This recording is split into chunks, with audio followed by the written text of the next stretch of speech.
네, 오늘 주식 종목 퍼스텍이랑 빅텍이 오랜만에 좀 얼굴을 비췄거든요. 그래서 요거 한번 두 개의 종목을 한번 좀 리뷰를 좀 진행을 해보도록 하겠습니다. 들어오신 분들 구독 버튼 한 번씩 눌러주시고, 퍼스텍이랑 빅텍은 진짜 제가 개인적으로 생각했었을 때 진짜 주식에 입문을 하고 한 1년 정도만 하잖아요.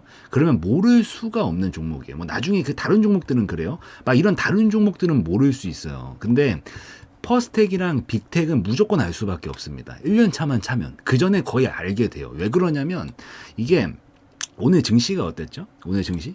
오늘 증시 진짜 안 좋았죠. 오늘 진짜 종목들 막 8%, 5%막 떨어지고 난리도 아니었어요. 지금 종목들 엄청 많이 우후죽순 막 무너지고 난리였거든요. 지금 코스닥이 이만큼 떨어졌으니까 이렇게 무너지는데 이게 무너질 때마다 올라가는 종목들이 좀 있어요. 그러니까 확률적으로 무조건은 아니죠. 그렇지만 확률적으로 증시가 엄청 안 좋을 때 잘 올라가는 종목군들의 부류가 있거든요. 그 중에 하나가 이 퍼스텍이랑 빅텍이라서 그래요. 오늘도 장이 안 좋았는데 퍼스텍이랑 빅텍은 미친 듯이 쏘잖아요.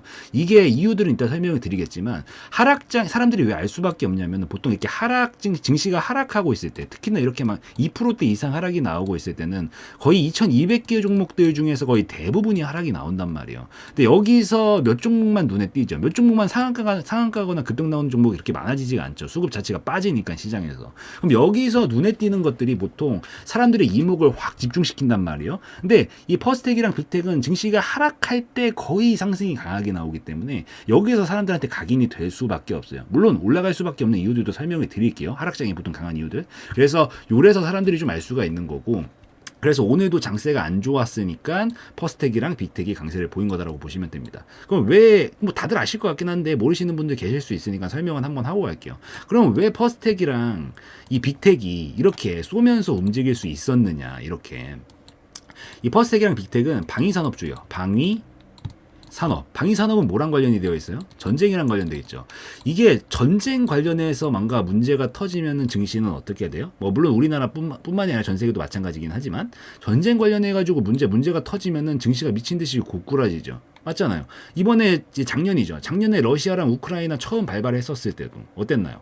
막 증시 미친 듯이 고꾸라지고 우리나라만 그랬나요? 다 고꾸라진다고요. 여기서 수혜받을 수 있는 업종은 뭐예요? 당연히 방위산업주죠. 전쟁이랑 관련된 종목들이니까. 기본적으로 하락할 때는 뭐 물론 증시가 이렇게 하락을 했던 여러 가지 요인들이 있지만 우리나라는 특히나 또 북한이랑 이렇게 휴전 중이잖아요. 기본적으로 우리는 아직 완전히 전쟁이 끝난 게 아니잖아요. 이런 지정학적 리스크 때문에 뭐 북한이 미사일 쐈다? 그럼 증시 고꾸라지는데 빅텍이랑 폭스텍은 미친 듯이 쏘고 위로 올라가고. 그러니까 이거를 계속 반복하게 되는, 역사적으로 지금 계속 반복하게 되기 때문에 그래서 올라갈 가능성이, 하락장에서 올라갈 가능성이 굉장히 높은 종목들입니다. 그래서 방위산업주는 기본적으로 그냥 외워두세요. 퍼스텍 있고요, 빅텍 있고요, 그 다음에 탄일단조 있고, 그것도 뭐예요? 스페코 있고. 이렇게 네 개는 우선 기본적으로 기억을 해두세요. 그래서 방위산업주들 이 하락장에는 강세를 많이 보인다. 기억을 하시고. 뭐 추가로 이거랑 관련 없지만 추가로 다른 얘기들까지 좀 해주고 가면은 이 금 관련주들, 뭐 엘컴텍 같은 종목들도 있어요. 그래서 이런 금 관련된 종목들도 뭐 물론 무조건은 아니에요. 물론 상황마다 달라지긴 하지만 확률적으로 높다라는 거죠. 하락장에 강세를 보일 가능성이.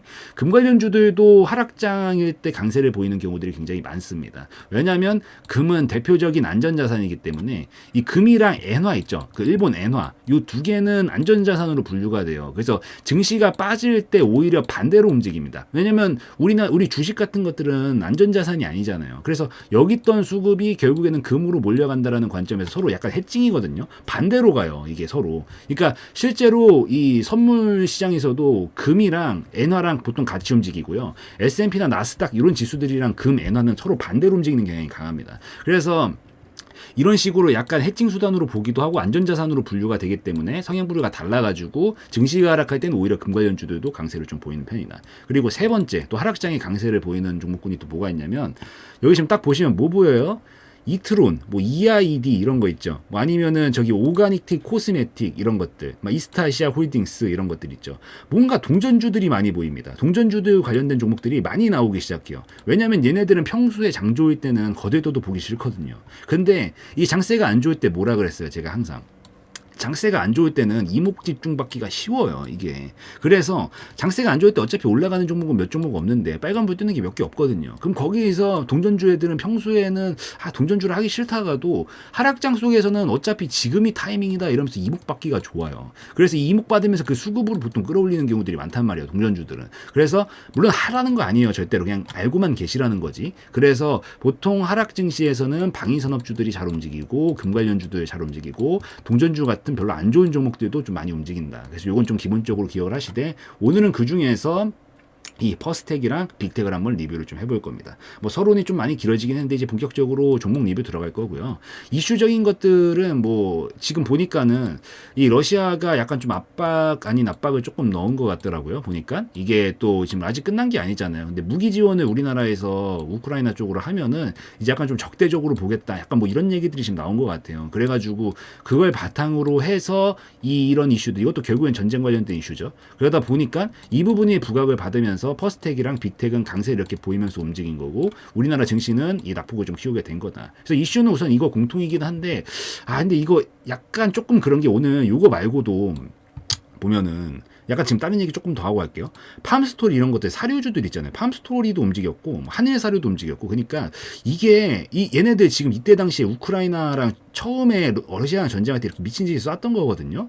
얘네들 지금 이 방위산업주들이랑 같이 움직이고 있는 거 보니까 지금 움직임 또 다시 시작됐어요. 그래서 봤었을 때 또 그쪽이랑 뭔가 관련되어 있는 이슈가 뭔가 있나 정확하게 나온 거 지금 없거든요. 그렇게 크게 뭔가 엄청 대이슈로. 근데 벌써 움직이고 있는 거 보니까 뭔가 좀 뭐 그냥 사료주가 타이밍이 돌 때가 돼서 돌았다라고도 볼 수는 있겠지만은 뭔가 이슈가 있나 싶기도 합니다. 그래서 뭐 혹시나 좀 그런 부분들 나오는 거 있으면은 한번 살펴는 볼 건데, 제가 봤었을 때 지금 방산주랑 사료주들 보통 같이 움직이고 있는 거 보니까 또 약간 전쟁 관련해가지고 이슈거리가 좀 있을 수 있다는 생각이 들어서 이건 좀 참고만 하시고, 그 퍼스텍이랑 다시 빅텍 넘어와가지고 살펴보면 오늘은 어쨌든 이런 이슈들이 러시아 관련해가지고 이런 것들 가지고 막 얘기가 나와가지고 약간 좀 적대적으로 보겠다, 무기 지원하면, 이런 식의 얘기가 있었어가지고 부각을 좀 받으면서 움직인 거다라고 공통적으로 보시면 될 것 같아요. 그래서 우선 그렇게 좀 보고, 그 다음에 퍼스텍이랑 빅텍은 뭐 재무야.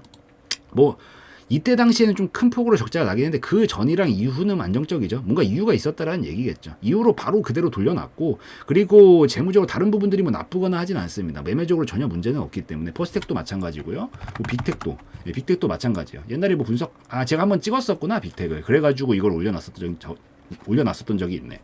빅텍 같은 경우는 조금 더 난데요. 어찌되었든 둘 다 재무적으로 뭔가 엄청 좋다까지는 아니에요. 물론 빅텍은 좀 나아요. 좀 낫고 퍼스텍은 조금 덜 별로기는 한데, 이게 엄청 좋다까지는 아니지만 매매적으로 문제가 될 만한 수치는 전혀 아니기 때문에 이거는 크게 신경 쓸 만한 부분은 아니다라고 생각을 합니다. 그리고 원동력 자체가 얘는 어쨌든 매출액은 늘어나고 있잖아요. 이게 그냥 얘네들은 엄청난 실속을, 방위산업이 뭐 엄청난 실속을 챙길 게 있나? 사실은 이 엄청난 실속을 챙겨가지고 그걸로 우상향 곡선을 그린다라기보다는 그냥 기본적인 재무 상태가 막 쓰러질 정도로, 막 기업이 막 망할 정도로만 가지 않는다라고 하면은 계속 이게 뜨문뜨문 이런 이슈들을 가지고 왔다 갔다 하면서 끌어올리는 종목이기 때문에, 그래서 뭐 재무적으로 펀더멘탈을 바탕으로 이 종목들을 분석을 해서 들어간다는 관점보다는 그런 걸 원하시면 좀 다른 종목들을 보는 게 낫고요. 이런 빅텍이나 이 퍼스텍 같은 종목들은 그냥 짧게 계속 좀 끊어먹기가 사실 좋은 종목들이거든요. 그래서 우선 재무적으로는 매매를 당장 하는 데 있어서 문제가 되는 정도의 수치는 전혀 아니기 때문에, 그래서 크게 걱정할 필요는 없다 정도로 좀 보시고 넘어가시면 될 것 같아요. 그래서 그렇게 좀 보고, 그다음에 이제 요거 분석을 좀 해볼 건데, 사실 솔직하게 말할게요. 진짜 솔직하게.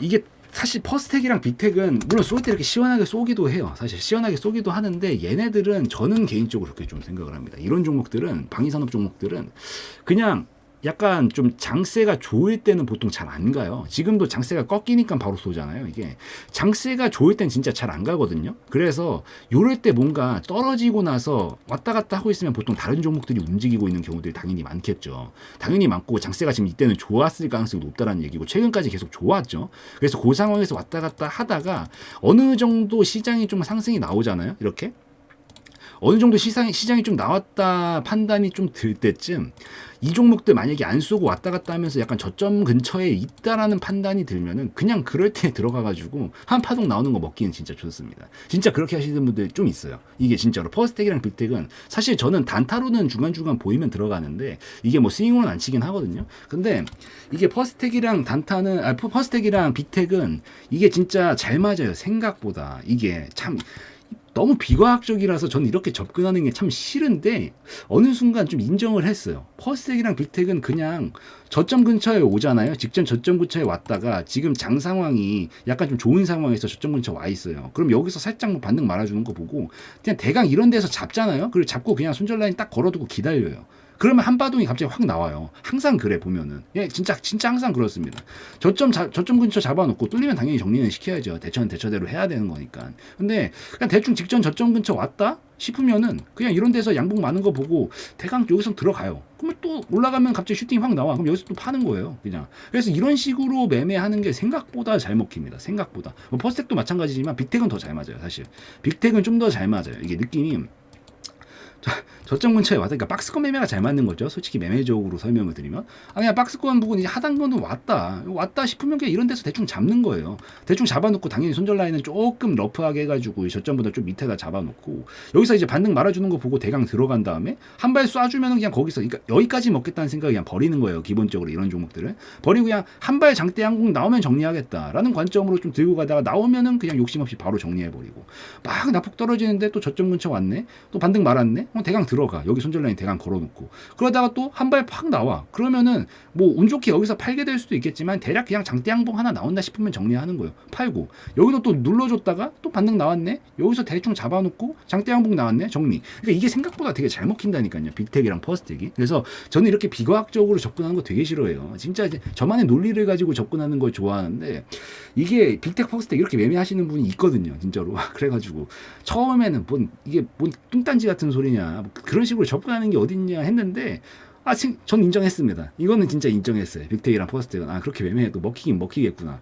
근데 이게 박스권 매매가 잘 맞다라고 결국 결론을 낸 거죠. 이게 뭐 흐름을 제가 웃자고 지금 이렇게 얘기를 드리고 있고 그렇게 말씀을 드리고 있지만 이게 진짜 박스권 매매가 되게 잘 맞기 때문에 빅텍이랑 퍼스텍은 그냥 관심 종목 창이 있다라고 하면은 거기에다가 그냥 넣어놓고 장이 좋을 때 우선 다른 종목들 돌리다가 적당히 장이 많이 올라왔어요. 이게 어디 갔어요? 적당히 장이 이렇게 많이 올라왔잖아요. 그럼 대강 이런 시점부터는 제가 아직 안 쓰고 저점 근처에서 왔다 갔다 하고 있다 싶으면은 대강 저점 밑에다가 손절 대강 걸어놓고 반등 조금 나오는 거 보고 확인한 다음에 좀 그냥 기다려 보는 거예요. 그러다 한 발 나오면 그냥 정리하겠다라는 관점으로 접근하기 굉장히 좋다. 그래서 뭐 이런 식으로 매매하는 방식, 박스권 매매의 일환이긴 한데 이런 식으로 매매하는 방식들도 있으니까 그걸 좀 기억을 하시고 여기까지는 그냥 뭐 이 종목 성향들을 가지고 제가 분석을 해본 거고 실질적으로 이 퍼스텍이랑 빅텍이 지금부터는 좀 어떻게 될 수 있는지 이런 것들을 한번 좀 살펴볼게요. 우선 퍼스텍 사실 이거 한 발 나오고 나면 보통 빠지는 경우가 좀 많긴 합니다. 근데 어쨌든 지금 돌파각은 만들어냈고 이제 요 아래층 구간은 끝나긴 끝난 거죠. 흐름상으로 봤었을 때 이제 위 구간에서 올 가능성이 높은데 여기서 우선 위로 추가적으로 좀 더 갈 수 있는 가격이 좀 남아있긴 한데 사실 저는 이 정도에서 왔으면 수익 중이라고 하면 그냥 정리하는 것도 나쁘지 않다고 봅니다. 이런 것들은 괜히 크게 먹으려고 길게 가져가다 보면 피보는 경우들이 많아서 이렇게 좀 사실 이슈로 움직이는 거잖아요. 북한이 미사일 쐈습니다. 그 이슈 가지고 한 발 쏘는 거고 같이 쏴주는 거고 그러니까 이런 식으로 느낌으로 약간 이 수급 자체가 이슈를 가지고 탄력을 만드는 종목들 위주다 보니까 이거는 차트상으로 막 더 가고 말고 막 이런 거를 분석을 해내는 것보다 그냥 욕심 없이 한 발에 정리하는 게 전 좋다라고 보지만 우선 위쪽까지 각도를 계산했었을 때 조금 더 남아있기는 합니다. 그래서 이거를 지금 추가로 바로 쳐가지고 도달시키고 눌러줄지 지금부터 누른 다음에 요런 자리들까지 또 저점 근처까지 보낸 다음에 그 다음 한 발 보낼 때 보낼지 사실 그것까지는 좀 애매하긴 하지만 어찌되었든 한 번 지금 거의 도달할 수 있는 지점에 오기는 왔다. 그래서 기본적으로 들고 있다라고 하면 퍼스텍 같은 경우에는 어느 정도는 익절을 좀 해주시는 게 전 좋지 않을까 생각을 좀 하고 있습니다. 그렇게 보고 오늘 거래량이 조금 많이 나왔기 때문에 눌렀다가도 이상한 건 없어요. 그래서 눌러주면 한 이 정도까지 눌러줄 수도 있거든요. 얘는 원래 저점 근처까지 좀 눌러주려고 하는 그런 타입의 성향을 가지고 있다 보니까 그래서 이런 자리들까지 온다 싶으면 이제 요때쯤에 또 반등 나올 때 한 발 나올 걸 기대하고 노려보는 전략까지는 나쁘지 않겠죠. 그리고 여기서 이제 반등이 또 나와주게 되면은 이제 이번에는 여기를 돌파시키면서 넘어가게 됐었을 때 한 6,000원 정도까지는 가능성이 좀 열릴 수 있다 정도로 보시면서 그림을 좀 그려나가시면 되고 반대로 이런 퍼스텍 같은 종목들은 저점 근처가 이탈하면은 그때부터 또 흐름이 좀 빠지는 경우들이 많아요. 그래서 박스권 매매 전략으로 접근을 좀 하시되 저점 근처에 왔다가 안정화되는 거 보고 그런 데서 들어가기는 좋고 지금은 보유자 관점에 있어서 어느 정도 익절을 조금 진행을 해줘야 하는 게 더 유리한 영역이다. 나중에 더 크게 가더라도 이런 것들은 그 다음 파동에서 먹는 게 낫지 지금은 한 발 먹고 나서 절반 정도 최소한 챙겨두고 나서 약간 눌림목 나왔다 가주면 좋겠지만 안 가주게 됐었을 때도 생각을 해야 되니까 이런 것들은 좀 과유불급으로 좀 보기가 좋은 종목이라서 들고 계신 분들은 뭐 조금씩 정리는 절반씩이라도 좀 해주시는 게 좋다 좀 기억을 하시고 빅텍은 오늘 보니까 얘는 좀 밀릴 가능성이 높아요. 한 방에 못 쓸 것 같습니다. 꼬리가 너무 기네요. 꼬리가 너무 길고 뭐 물론 여기 딱 건드리면서 이제 나중에 결국 여기를 넘어가는 시점도 오긴 오겠죠. 오긴 올 건데 그 전 단계에서 좀 준비하고 있는 과정이다라고 보고 있긴 하거든요. 근데 아마 한 방에 여기서 넘어갈 가능성보다는 저는 이제 조금 올라가는 척 하다가 또 눌러줬다가 이런 식으로 가지 않을까 좀 생각이 돼요. 그래서 뭐 빅텍 같은 경우에도 지금 한 발 나오면서 익절할 수 있는 타이밍은 충분히 좋기 때문에 요런 자리들 한번 쏴줄 때 절반 정도 익절해 주는 건 좋고요. 흐름상은 얘도 뭐겠어요? 여기만 안 뚫리면 그냥 계속 가는 거예요. 얘는 지금 딱 봐도 보이죠? 여기 올라오고 나서 한 번, 두 번, 세 번, 네 번, 다섯 번 쳤어요. 여기는 안 뚫리겠다라는 거거든요. 앞전에 중요 구간이기도 하고 여기 안 뚫리는 선에선 계속 간다라는 그냥 관점으로 보는 건데 매매적으로는 계속 혹시 떨어지잖아요. 여기서 안정화 보여주고 또 반등 나온다 또 노려볼 수 있어요. 손절 짧게 이런 때 잡아놓고 그리고 또 한 발 쏠 때 정리하고 이런 관점을 좀 접근하시고 지금 보유자분들은 어느 정도 익절해 주는 게 좋고요. 그 다음에 뭐 눌러줬다가 다시 이런 데는 그냥 홀딩 하다가 한 발 더 쏴주는 거 기다려 보셔도 되고 아니면은 뭐 추가적으로 더 가면 좋은 거니까 그 다음 목적 지점은 어쨌든 도달하는 날이 오긴 할 거예요. 지금 박스권이어가지고 왔다 갔다 하고 있기 때문에 하단 부분에서 어쨌든 상단까지 끌어올리긴 할 거다라고 보고 있거든요. 일반적인 차트로 분석을 했었을 때는. 그래서 한 7,500원까지는 항상 가능성은 계속 열려있기는 해서 우선 리스크 관리상 지금 어느 정도 익절해주고 나머지가 바로 말아올리면서 가면은 더 좋은 거고 그럼 7,500원에서 정리하는 거고 만약에 여기 안 가준다라고 하면은 눌러줬다가 다시 반등 나올 때 이런 데서 또 다시 한번 추가로 더 공략을 해가지고 올라올 때 이런 데서도 입절을 해주는 게 좋다 정도로 좀 보시면 될 것 같습니다. 여기만 안 뚫리면 돼요. 그래서 기본적으로 진입 자리는 당연히 안 뚫리면 되는 자리들 가깝게 하는 게 손자리 짧아서 좋으니까 요거 기억하시고 나중에 혹시 이제 추세가 나올 수 있잖아요. 얘도 영원히 박스로 가진 않을 거니까 나중에 혹시 추세가 나올 쯤 되면은 그때는 이제 여기 8,000원을 돌파하잖아요. 그러면 13,000원까지 직행시키는 날이 오긴 올 겁니다. 멀지는 않았다라고 생각해요. 횡보구간을 충분히 완성을 했기 때문에 멀지는 않은 것 같은데 지금 준비 충분히 하고 있는 시점에서 제가 봤었을 때 이번보다는 다음 눌림목 나와줬다가 반등 나와주잖아요. 이런 데서 공략을 했었을 때는 지금 거래량의 추이 자체가 약간 줄었다가 이번에 오늘은 좀 신호탄으로 쏜 것 같아요. 이게 거래량 살짝 늘었거든요. 그래서 신호탄으로 좀 쓴 것 같기 때문에 이거 다시 쉬는 구간 완성하고 그 다음에 더 큰 거래량을 뽑을 때가 아마 8,000원을 돌파시킬 수 있는 지점이 되지 않을까 생각은 하고 있기 때문에 다음 타이밍 여기서 노려가지고 올라올 때 우선 당연히 한 발 나올 때 익절은 좀 해줘야 되지만 여기서 조금 욕심 내보시겠다라고 하면은 다음 타이밍에서 한 발 나올 때 절반 털고 그 다음에 여기 돌파까지 나오면 그때 13,000원까지 노려볼 수 있는 각은 나올 것 같아서 뭐 조금 더 크게 노려보실 분들이다라고 하면은 이 정도 라인까지 좀 참고하시면서 절반 익절, 전량 익절 관점으로 좀 보시면 될 것 같습니다. 그래서 오늘 좀 많이 길어졌네요. 두 종목을 한꺼번에 하다 보니까 우선 여기까지 해가지고 뭐 리뷰는 좀 마무리 짓는 걸로 하고요. 뭐 중요한 포인트들은 다 잡아드렸고 그 다음에 중요한 라인들도 종목별로 좀 잡아드렸으니까 그리고 이런 종목들은 박스권 매매가 잘 맞고 특성이 있기 때문에 이런 것들에 맞추어가지고 한번 좀 과거서부터 이 종목들 지켜보시면서 좀 공부도 좀 해보시고 자기만의 방식대로 조금 더 풀어나가시면 도움이 되실 것 같습니다. 그래서 여기까지 좀 찍는 걸로 하고 마무리 짓는 걸로 하고 오늘 영상에서의 내용은 저의 개인적인 견해였으므로 참고용으로만 보시라는 말씀 드리고 마무리 짓도록 하겠습니다.